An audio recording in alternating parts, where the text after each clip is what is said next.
Welcome to ChamberTalk, brought to you by North Orange County Chamber, where we explore the stories and insights of leaders, business owners and CEOs from various sectors who are making a difference in our community and region. Whether you're tuning in via podcast or joining us via video, we're glad to have you here.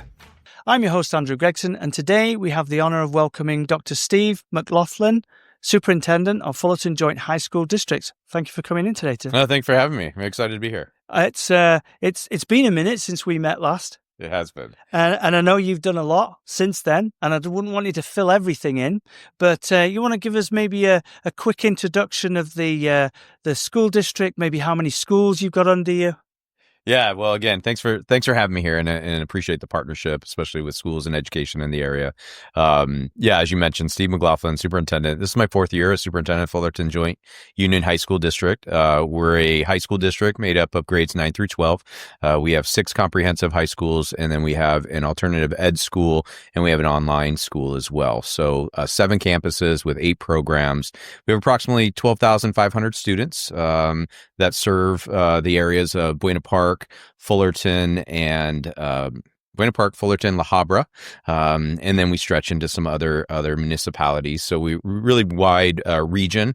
There are 4 feeder elementary districts that feed into us: Lowell, Buena Park, La Habra City, and Fullerton Elementary. So together, we're collaboratively with those superintendents as well. And there's approximately 40,000 students in the area in our 5 school districts.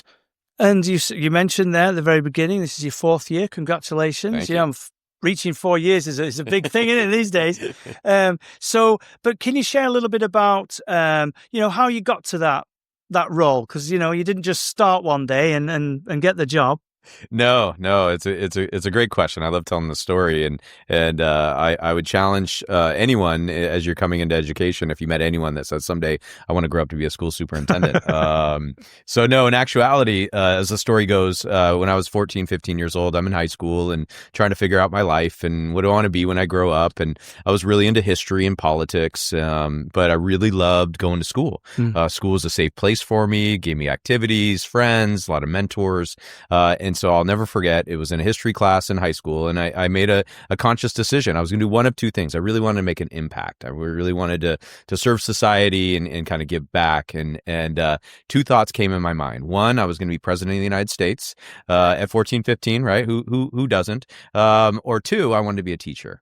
And those were really my 2 thoughts. And as I ended high school, I realized that becoming an educator was going to have a profound impact on kids, and as they did to me going through school. Right. And so I valued educators so much that I went into college, and my career path brought me into education. I became a teacher. I grew up down in San Diego, went to college down there.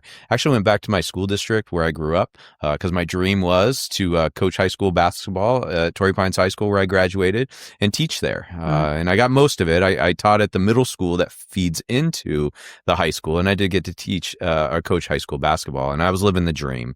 I loved teaching history. I taught a program called AVID, which was a program designed for underrepresented students to help them get into college, coach basketball. I'd gotten married, and things were great. Loved teaching, until one day, you have mentors that tap you on the shoulder. Sure. And my principal said, you should go into school administration. And I said, no. I said, that's not something that I'm interested in. I love what I'm doing. I'm here. I'm committed. And, I just want to be a great teacher. And she said something to me, and that was super profound. And she said, you don't have to be in the classroom in order to be a great teacher. And it really opened up my mind to the possibility of school leadership. And that's where I got my master's degree in school administration. Right. And so that propels me into the world of school administration, which then enabled me to become a school site administrator, activities director, assistant principal. I was a middle school principal. I was a director. I was an assistant soup. And so now in my career, after 25 plus years, I've been in 5 different school districts, 4 of which have been in Orange County, and have loved every minute of it. And then when the position opened up in Fullerton Joint, I researched the district. I knew people from the district and around the district, knew it to be a very strong district, a very supportive district, a great community, a great board. And so I was fortunate enough to apply and get hired. And here I am 4 years later. That's amazing. Very excited. I really love your enthusiasm. You should, right? Being the super, you should really have that enthusiasm. But I really do love it. On that point, we hear that, sometimes it's difficult for some school districts to even recruit new teachers and stuff. And, with somebody with so much enthusiasm for teaching, what message do you have for folks who are maybe thinking about it or not quite sure? Yeah, first and foremost, do it. It's so worthwhile. Going into the field of education, you get even more than you give. And so every step of my career, the value of working with young people and helping to not just provide information or content like history, but really coach and shape their lives. And then you can get involved in other things like coaching I have coaching in my mind, but you be coaching, you get into whether it's athletics or visual performing arts or some extended activities to work with young people. It's a service to the community. And there are a lot of perks, right? You're in an institution that really is one of the very few across our country that everybody shares, right? Everybody shares an educational journy, whether you're in public school or private schools. It's very, very much similar. And so when you think of the fabric of democracy as we know it, it really threads through our educational system. So I would encourage people to entertain the idea. We definitely need educators in our ranks. There are places that are struggling to fill them. In Fullerton Joint, thankfully, we although it's challenging, we don't have those same challenges. We've made a concerted effort in the last 4 years to really broadcast and showcase our district on a multitude of platforms, whether that's social media. We've done a lot of videography. We've gotten out into the community, and I think that those messages are also attracting educators to our district. So we encourage everybody to apply because we want the best candidates, and we're fortunate to get some really quality people through that experience. Now, you did a great lead in there without knowing it, talking about challenges. What sort of challenges does a superintendent face? Because they're very different to maybe what people think in the educational field. Yeah, superintendent's a unique position for a school district because I am the sole employee of the school board. The school board hires a superintendent to manage or run the district, a la CEO, if you will, in which case I work very closely with a cabinet team. So 4 incredible individuals that help support the decision-making process, and then get to interact with our associations and a variety of community members. And so my job is really to interface with the Board of Education and executing their vision, right, their priorities. And fundamentally, our board is focused on kids and ensuring that all kids have access to the best education, the best resources, the best supports. And so then I work with a team in which in how to execute those ideas, right? It seems simple enough when you say it, but as the world turns, there are a variety of things that impact our job, whether that's inconsistent funding that comes from the state or the federal level. Right now, the whole state of California is in declining enrollment, so we're losing students, whether it's to other regions of the state or outside of the state. There's a lower birth rate, and so that has an impact. We have to be cognizant of the various choices that are out there for schools or for families to choose schools. And so how do we ensure our brand is that we market ourselves and we brand ourselves so people understand who we are and what we stand for? There's a lot of political aspects to it as well, as far as legislation at the state and federal level. So superintendents get to work with our local electeds, whether that's state or federal, or even in the community, such as our supervisors or our city council members, right? And so that's a lot of what I do is working with the board on a day-to-day basis to communicate with them the work of the district in a variety of ways. So we manage the school board meetings, which are open public meetings, where it's a meeting of the Board of Education in public, and so helping to facilitate that. We ensure that our budget is on track and we're spending money effectively and efficiently. So there's a lot that goes into being a superintendent, but I always go back to that piece which I shared about my mentor, is that I never left teaching. I think of in terms of how do we create and cultivate an experience where we're learners and we're always learning, whether it's me, whether it's the school board, whether it's the team. How to use research and data to inform our practices. How do we communicate effectively in the areas in which we're successful in? How do we identify our areas and targets of growth? And let's be transparent about that. And let's talk with a variety of people, families, community, teachers, administrators, whomever. If there's a good idea, we should be open to it, because at the end of the day, we're talking about kids' lives and how to support them and their families through this journey we call high school. That's true. Now, you mentioned a lot about board there, and obviously a lot of people out there that might be thinking, oh, board of directors, whatever. But with the school board, it's slightly different. We'd like to share a little bit about how that is different in the world of education. Yeah, so in the Fullerton Joint Union High School District, we have 5 trustees from 5 unique trustee areas. So they're individually elected through their trustee areas, although they do support the entire district. And so their role is to really look at kind of a policy and give vision and direction. Obviously, I work within our board policies, our administrative regulations. We educate them regularly on information that's going on within the school district. I meet with them prior to each board meeting and ensure that they have all the information necessary to make effective decisions. At the end of the day, when they come to vote, it's a majority vote.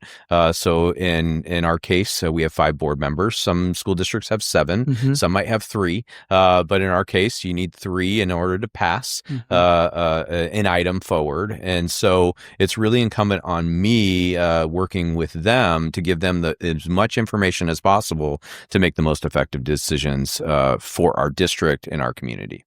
And out of interest, because obviously you hear so much controversy sometimes on TV or in the media about all sorts of things, and whether schools are deciding to teach one curriculum or another, how do you all work together? Because obviously the board's going to be talking to you about this because they're looking at what it is. How do you navigate through that?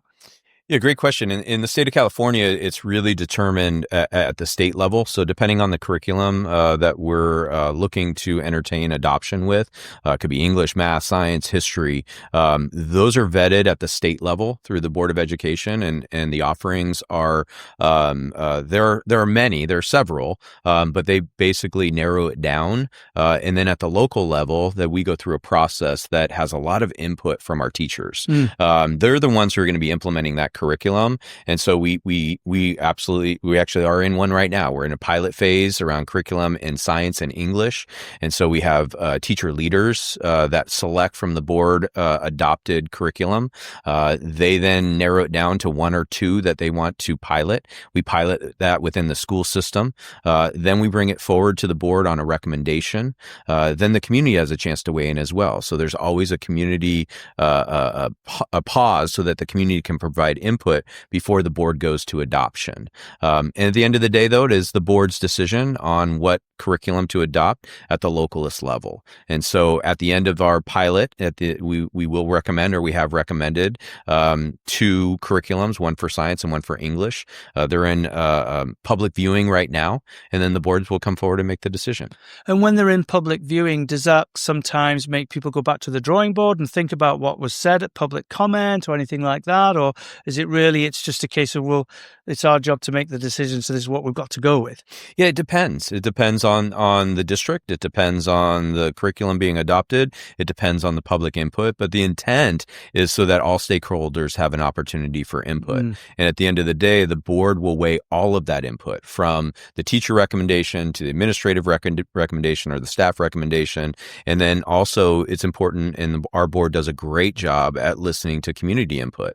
So if it was is incongruent with the community, it may cause our board to ask our staff to go back and pilot another curriculum or see if there's a way in which to modify or adjust the curriculum to adopt it to meet the community needs. But no, the input session is really important, the community input session, especially in helping boards to make that decision. I like the strategic thinking there, because really, to be honest, it's how it should be, isn't it? It's how it should work. Absolutely. That's how it works properly. Absolutely. So you were mentioning a little bit ago that how enrollment can really impact a district, whether it's yours or not. Obviously, it's not at the moment. How does it play a huge impact for the district itself, or any school district?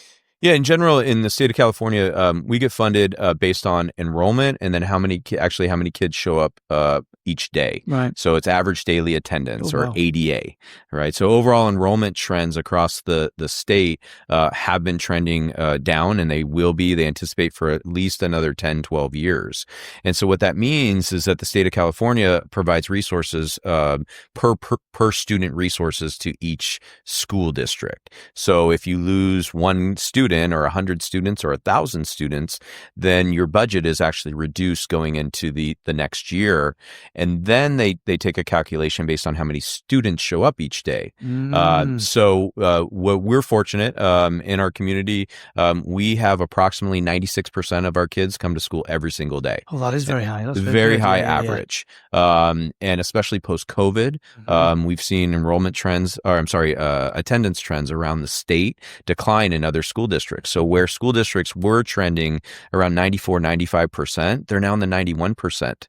And so the impact on a school district like that, when you lose kids and then your students aren't coming as regularly, then you get less money from the state of California to run your operations. We're fortunate in Fullerton Joint where we've actually are losing students at a very slow rate, less than 1% a year. So approximately 100 to 200 students. And when I say lose, we're declining enrollment based on birth rate, based on mobility. And then our attendance rates are 96%.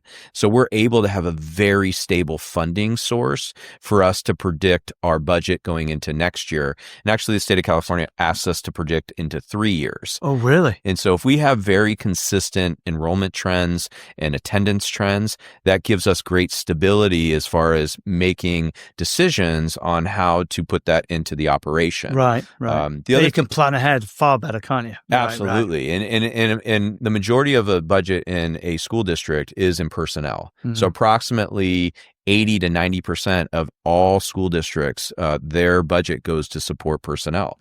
And rightfully so, especially our teachers, right? They're in the field. They're the ones interfacing with the kids and the families, but that includes counselors, that includes support staff, administrators. And so what that does mean, if we are losing funding based on declining enrollment, and then that also means that potentially we would need less employees. Thankfully, in Fullerton Joint, we have a history of really stable fiscal solvency. We have a very high reserve that allows us to navigate historically through the downturns in economies to provide stability to our community, but also our staff.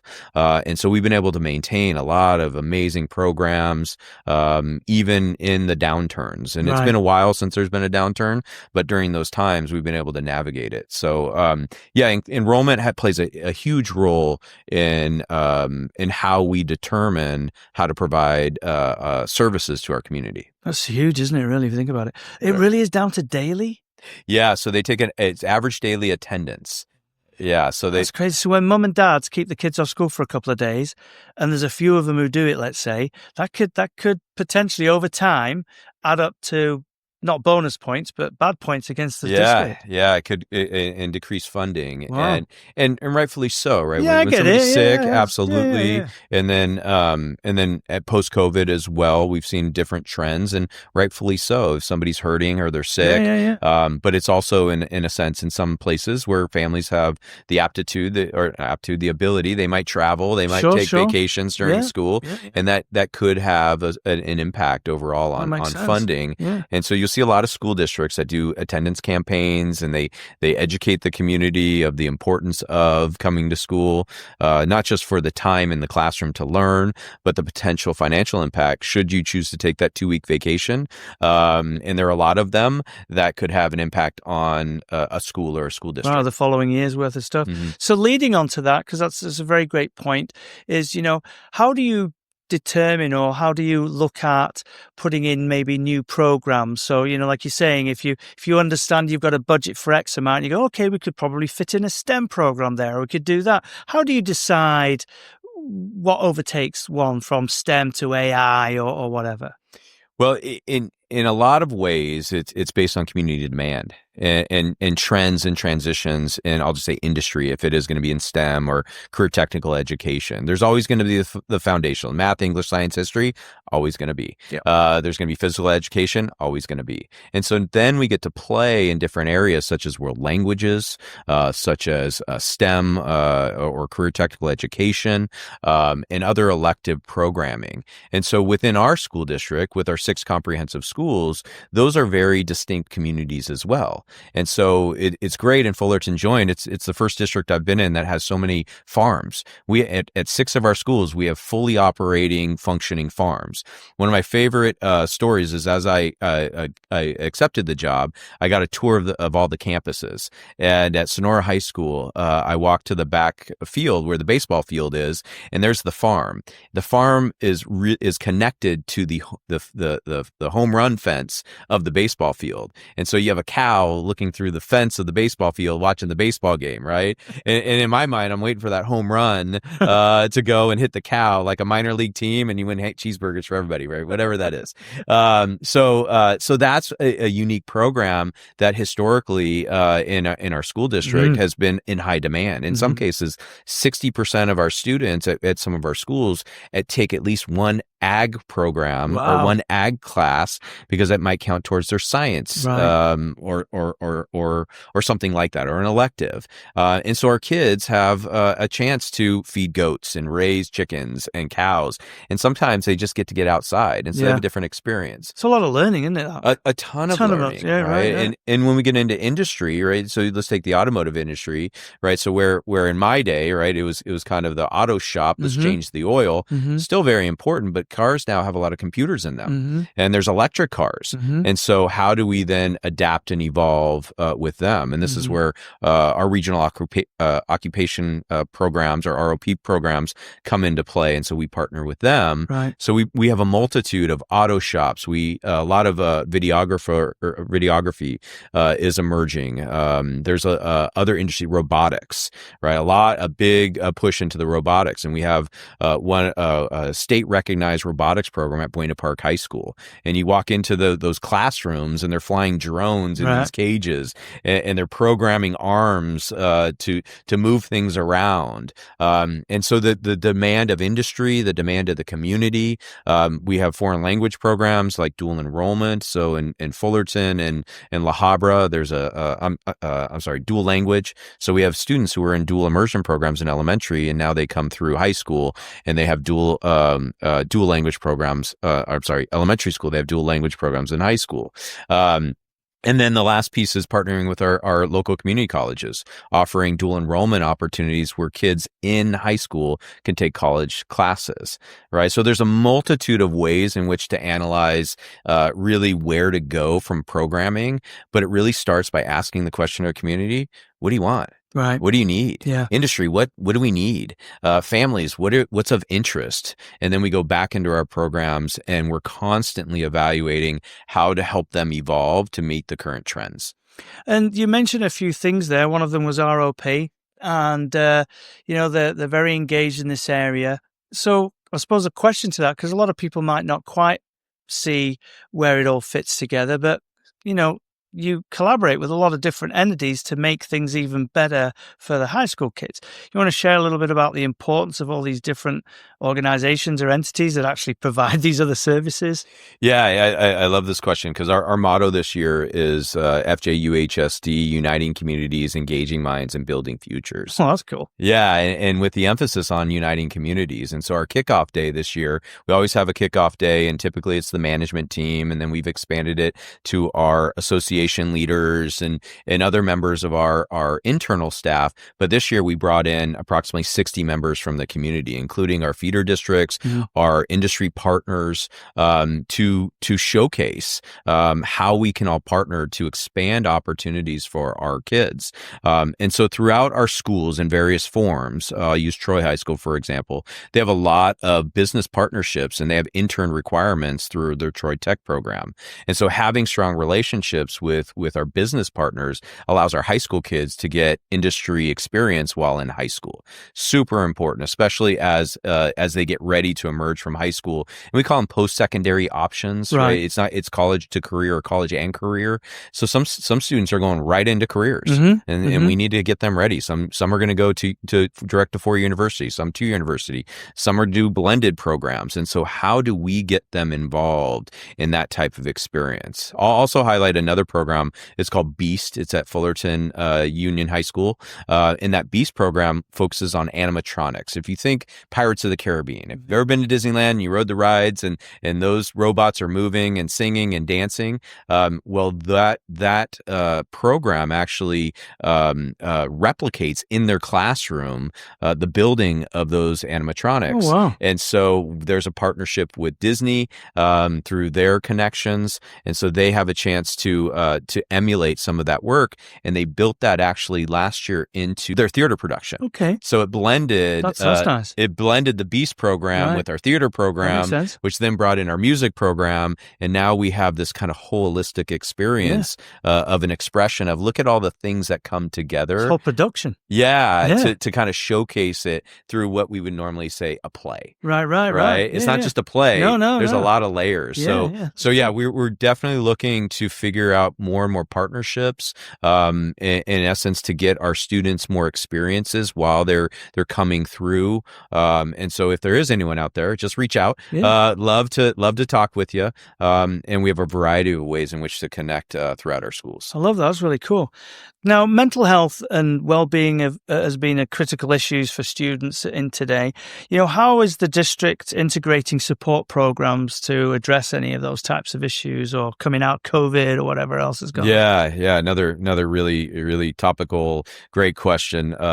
It's something that we've been watching for decades, right? We've watched and understood kind of a mental health concern within adolescents pre-COVID, right? Exacerbated by the COVID experience, and so we were fortunate post-COVID to get some funding from both the federal and the state level. And schools around the state have been doing this, but within Fullerton Joint, we took a real concerted effort, and we have placed what are called mental health specialists at every single one of our 7 campuses. Wow. So in addition to the counseling team, and we have high school counselors, which are phenomenal, but they're also academic counselors that provide social and emotional support. These are specific wellness specialists, and we've created wellness rooms. These are rooms that are intended to give students sometimes just a breath, a timeout, somebody to connect with. Right. If you can imagine a high school student and all the things they deal with, from the pressures of academics to the socials to the new relationships to the looking at their future. Sometimes they just need a breath. Sometimes they need a timeout. They just need to check in and a place to relax. And we have those places, but sometimes they need a little bit more. And so our wellness specialists are dedicated people that can help them process those emotions, those feelings. And the intention is to actually get them right back into class, or to provide a resource, broader resources into the community. And so that's when throughout the county, Orange County does a great job at offering mental health resources that we then connect families or students to if necessary. So we do also survey our students on an annual basis to better understand how they feel connected or disconnected from school. And so we try to cultivate programs, and right now we have a very concerted effort of looking to ensuring that every kid on every campus is connected to something, and we use a lot of data. So we have our athletic programs, our activities programs, which are led by amazing teachers at the sites and our administrators, and so we are reaching out to students and able to find students who haven't been to one dance, haven't been a part of a club, haven't been a part of anything. And now what we're doing is making a real targeted effort to invite them in. Right. Find a place where they can feel connected, because the research around schools is the more connected they are to school, one person, one adult, it could be anyone, the greater likelihood of success within school, both at feeling connected, feeling good about coming to school, but also it translates into student performance in the classroom, passing classes, doing well on tests, and then helping them to be successful postgraduate. So when we talk wellness, there's dedicated wellness specialists, but wellness is actually about feeling connected, about feeling heard, about feeling engaged, about feeling successful. And so in the Fullerton Joint Union High School District, we have a multitude of ways. You mentioned some of the programs, but we also are trying to find the students who may slip through the cracks. Our objective, our board's objective, is not to let anyone slip through the cracks. Right. And so we're constantly evaluating ways in which to connect with kids. Now, you're mentioning there, obviously, over the years, you've collected this information, call it data, which isn't always the easiest way of, figuring things out, because you've got to collect it in some way. Can you give some examples of, what that means to you, collecting data? Is it, asking questions? Is it, well, we've seen so many people attended this class and so many didn't attend that? How does it go around? Yeah, a variety of ways, right? We use multiple points of data, and so we collect them through surveys. So we can survey our students, our community. That's a set of data. But it's interesting. One of the ways that we looked at data was students who how percentage of students who attended dances, and especially post-COVID. So pre-COVID, post-COVID. And what we've seen through these efforts is that we've had an increase of students attending school dances post-COVID.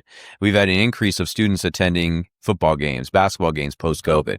We've had an increased amount of students who are participating in a variety of activities, clubs, you name it, post-COVID. And that is through, as I mentioned, a targeted effort to communicate with them in a variety of ways. We meet them where they are. So we have a very active social media feed. We're very, we just got recognized at the state of California. CalSPRA is the California League of School Public Relations. I'm going to mess it up. But I apologize. But through CalSPRA, so our district was just recognized last week for 2 of our marketing videos in the state of California. And then I was also just named one of 4 superintendents to watch in the world of public relations and marketing for the school districts in California.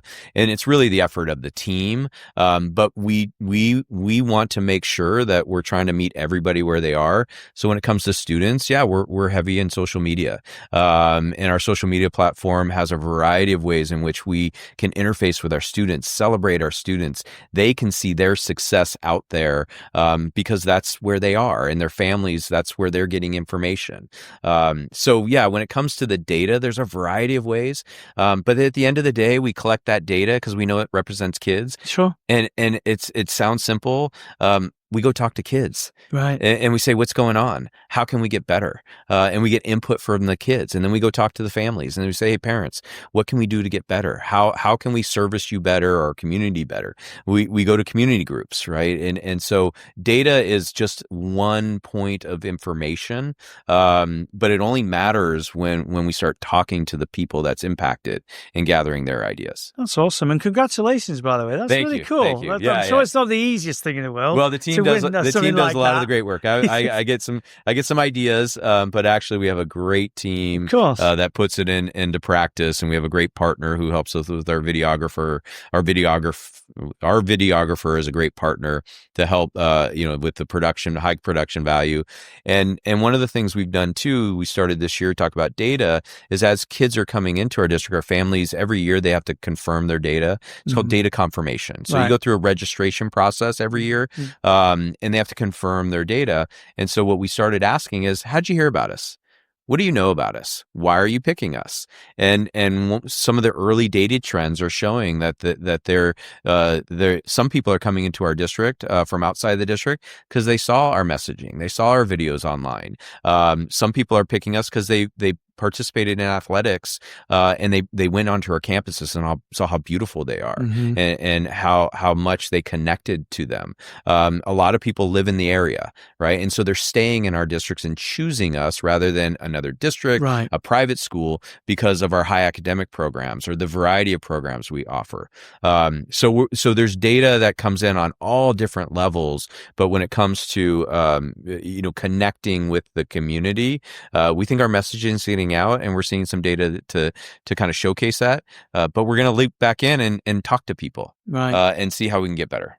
Now, you made a good point there, talking about high academic and all the good things that are going on, all cost good money. And obviously, without getting into all the nitty gritty of the politics and things, obviously funding may change a little bit, somewhat, what have you. How are you going to deal with that as a school? What are you looking at potentially doing so you can keep, doing everything that you're doing? Yeah, in the world of public education in the state of California, funding's always unpredictable. And so, as I mentioned, We shouldn't laugh, really, should we? Yeah, But no, you're right. You either laugh or you cry. Yeah. And so we call them opportunities for growth. And so we're always looking for opportunities to grow. And so through experience and understanding that these things come and go and ebb and flow, it's really important. And this starts at our board level, that we're fiscally solvent, that we maintain a healthy reserve to navigate those uncertain times, especially in 2008, 2009. That was a really hard time in the state of California. Fullerton Joint was able to navigate it, leveraging reserves and not having to go through layoffs as other districts did. And so maintaining a healthy reserve, and that's a really important priority from the board and our associations that we work in partnership and understanding that. So that's first and foremost. The other thing is optimizing our resources. So when we evaluate programs and we spend $1, the important things is what's the return on that dollar as far as student outcomes. And so we have to understand that there are limited resources. And so when we do get people together to talk about how to spend resources, what is research-based that provides the best outcome? What input do we have from our practitioners in the field, such as our teachers in the classroom that works at a high level? And so having effective input cycles like that helps us to make better decisions moving into the future. And so with the unpredictability that there is right now, it's unfortunate that it's part of the conversation again, because there's not much clarity around what's going to happen. Right. And it's hard to plan. That's the hardest thing. And, right. and we're in a place right now where we're planning for next year, and the state of California is planning for next year, and they have to produce a budget by June 30th. Right. And they have to tell us how much money we're getting by June 30th. And there's a lot of unpredictability. Thankfully, within Fullerton Joint, again, we've been prudent with our finances, so we can say, we're in a good place. As a matter of fact, last year, I sent a message to the community, a letter that said to this end that historically we've been fiscally prudent with our money, that we have no layoffs, that we actually have a robust programming, and to just reinsure people. And so what do we do in times of uncertainty? We communicate more. And that's our efforts with our community, is to say, funding is always unpredictable, right? But we've been doing it for so long in our district in such a good way, we'll be able to navigate this too. So out of interest, because obviously you're not just thinking year to year. I mean, you're a planner. So with everything that's going on and with it being a little bit unpredictable, how far out do you generally set your strategic goal or planning out? 5 years isn't really what anybody does that anymore. It's just an old saying. But what do you look at for the school when it comes to doing things like that? Yeah, every budget planning cycle, we're required to actually do a 3-year planning budget, right, okay. A multi-year projection over 3 years. And so that's a requirement by the state. And so what the state evaluates then is, can you pay your bills for 3 years? Mm-hmm. And we can. So I want to make that very clear. But in some districts, it's challenging. Can you make it for 2 years? Can you make it for 3 years? And based on that analysis, then you have to register with the state. And so really a 3-year marker is what we look at. And that third year is if next year is unpredictable, you can imagine 3 years from now is unpredictable. And so what are some of the things that are priority from the board, priority for the community that we need to make sure that we maintain in our programming? And again, through effective decision-making, effective input cycles, prioritization through what's called a local control accountability plan, which provides a lot of input from the community to us to make those decisions. We can balance our budget for the next 3 years. Sure. At the minimum, we have a healthy reserve in the neighborhood of 25 to 30%, which is a very strong reserve. And then we look at the cost of living adjustment that is predicted to come from the state. And then we can start to plan forward. But I'm confident to say here that our board has provided the proper direction. Our teams are working in tandem at all levels of the organization to ensure that we have stability in our program, that we're going to be able to offer arts, music, sports, the cores of math, English, science, history, the electives, the ag program. So the cows will get fed, right? The chickens will get fed. We'll be able to perform. And we have a very healthy budget for the next 3 years. Well, if you have more chickens, you can make more money by selling eggs. The eggs. They'd be right up there, wouldn't they? So just out of interest, when you're doing this planning, do you also take in consideration what some of these outside entities provide because it's part of it? Or is it purely, no, we've got to just know what we can afford to do or what we're planning to get through? Yeah, when it comes to working with outside organizations that might support the schools through local donation or money, there's some consistent partners that do it year in and year out. So that becomes a little bit more predictable. Some come 1 year and leave the next year, which is great. We'll take when we can. And so what we try to do is look at the money we have and plan for 3 years. We try to understand where our partners are and their level of support over the 3-year trends. And then depending on if they can stay with us or not, then we try to offset internally with a resource. So if a program is being supported immensely by an outside partner and all of a sudden that goes away, can't we sustain that internally with internal funds? But first and foremost, we start with what's as much predictable as the state of California gives us some money, and we work in the federal government gives us some money, and we stay right there. And then the extras are what we call enhancements, right? We are able to expand or enhance our district standard, which we think is very high, especially comparative to other districts. But then you put these partnerships in with us, and then it even expands the opportunities. And now what about trends? So, for example, I know that Fullerton College right now, they've gone really big on doing the remote, what do you call those? Drones and things, right? And they were one of the first to start this course off, and now it's taken off. Yeah. So does that also play a part in the high school district? Because like you were mentioning, some of these kids, they're either going to go to college or some of them might go, you know what? I've been watching TikTok and I'm going in business myself. Yeah. So do these trends also affect how the school maybe go in one direction or offer different programs throughout the year? Yeah, we'll take the drone program, for example. And that's something, 15 years ago didn't really exist. Right. And so as we see these emerging trends, we also want to understand is it a fad or is it something that is indeed a trend and an evolution in industry? And drones are. I mean, drones are here to stay. They're only going to get more complex and people are going to use them in a variety of levels. And so understanding that our partner at Fullerton College is providing the certifications in it. So we start working with our college partners because really what we're trying to do is provide pathways. Right. And I mentioned post-secondary options. So what pathways do we have? And industry sometimes sets those pathways, and industry sometimes connects with the colleges or universities. And so we work very closely with Fullerton College, Cal State Fullerton. We actually are very connected in a lot of different other university partnerships to try to enhance our high school experience. And so, yeah, those trends will definitely come into the high school. I mentioned auto shop, from the oil change to now the electric cars. Sure. Right? We have to be able to evolve into those systems. Mm-hmm. But I'll go back to the financing and the money. We have to also make sure that those are trends that are going to be here for 5-10 years. Yes, yeah. That it's not something that's going to come and go. Right. And so when we spend our money and we connect with those partners, that it's something that's sustainable. And we can resource them. And thankfully, drone costs have come way down Yes, they have. from where they were, right? Yep. So we're able to get drones in the hands of our kids right now. And we have competitions that our kids compete in. They do very well. So that's just one way or one example of a trend, or it's not even emerging. It's here. Yeah, it's here now, yeah. But making sure we tie into our community college partners as well. That's really cool. And just out of interest, because I would imagine it's a good thing, but who knows? So, being fortunate enough to be in Fullerton, where Fullerton does have a significant sized college, does have a university as well. Chapman's just round the corner. Yep.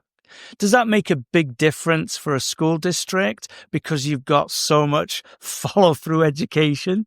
It does. I think it really expands the opportunities for our families and our students. Right. And that's really the benefit. Draws people to the city as well, right? Absolutely. Right. So it really stabilizes the community, and then it elevates the educational conversation throughout the communities as well, right? So La Habra, Buena Park, Fullerton, right? We all have access into those higher levels of education. When we go to events, we're with our college partners. Sure. They come to our events as college partners, right? So we're talking about education, I'd say, very frequently throughout the community.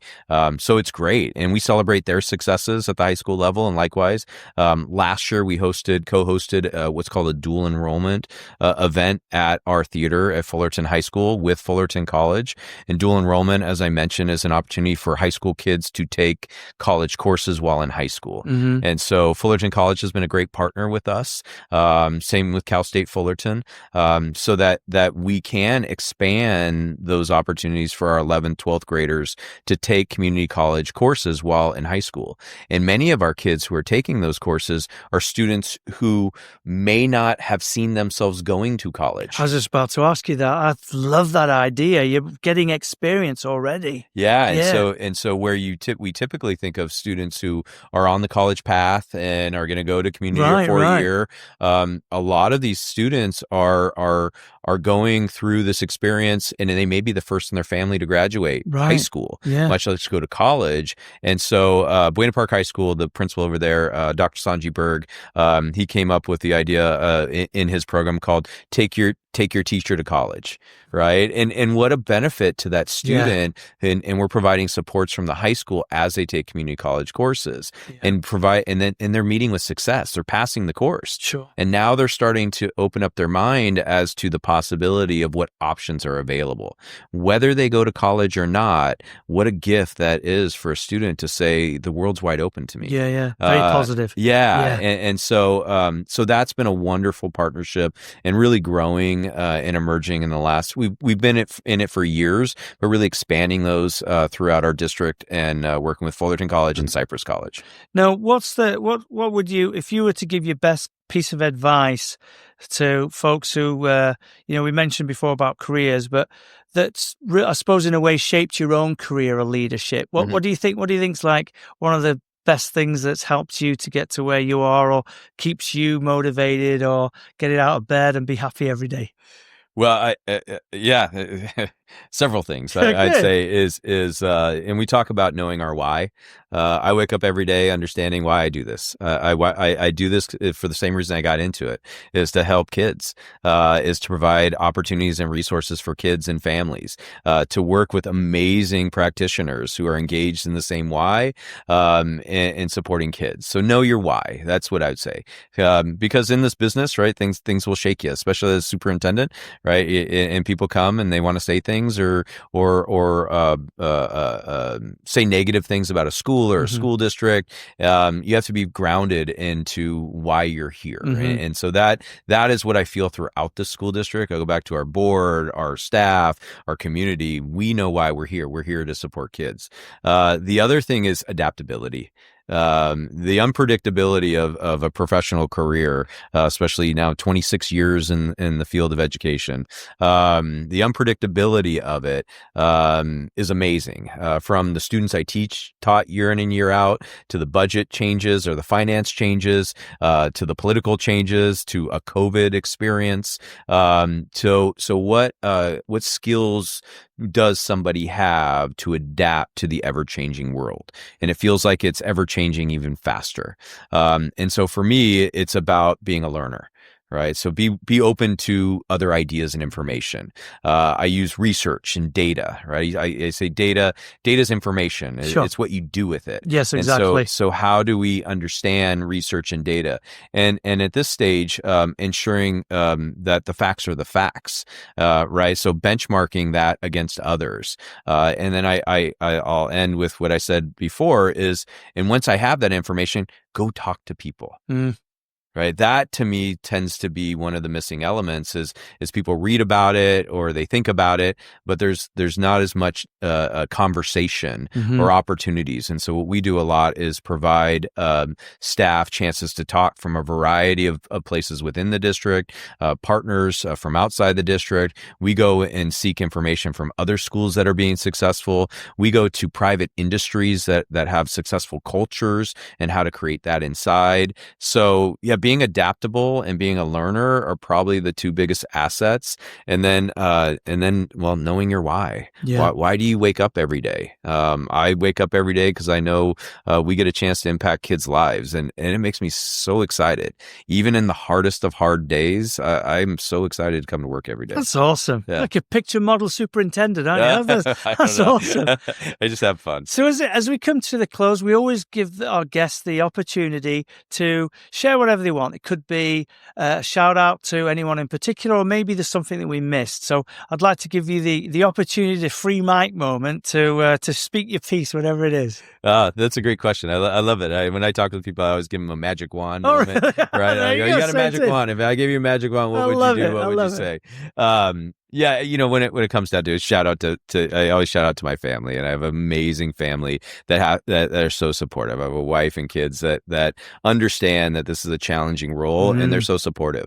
And they listen to me, and they listen to all the stories, and when I wake up in the morning, my why actually starts at home with my family and their their willingness to support me with love and grace. But in actuality, when it comes to the work, I was fortunate to get picked to be a superintendent in an amazing place. It's a destination district. We've had stability in this district for decades. Our board has a clear vision for what they want out of the school district, which is to serve all kids and all families.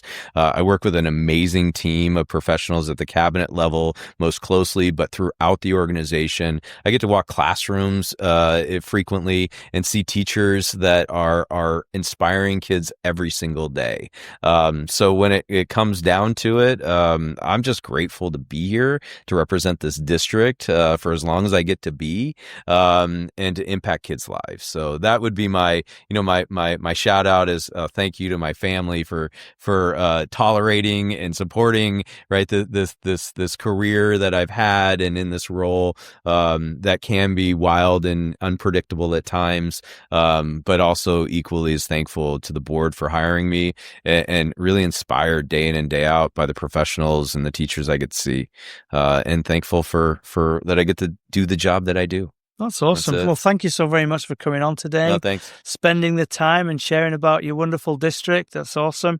And we do have many districts, but you're another good one. So they're all good. That's a nice thing about being North Orange County Chamber is we've got great cities, great school districts, whether it's elementary, high school, whatever. It's very lucky. We're very lucky in the north of Orange County for sure. Thank you, listeners, for tuning in to Chamber Talk. Until next time, stay inspired and connected by visiting nocchamber.com and selecting sign up for news at the homepage. For more interviews, visit chambertalk.podbean.com.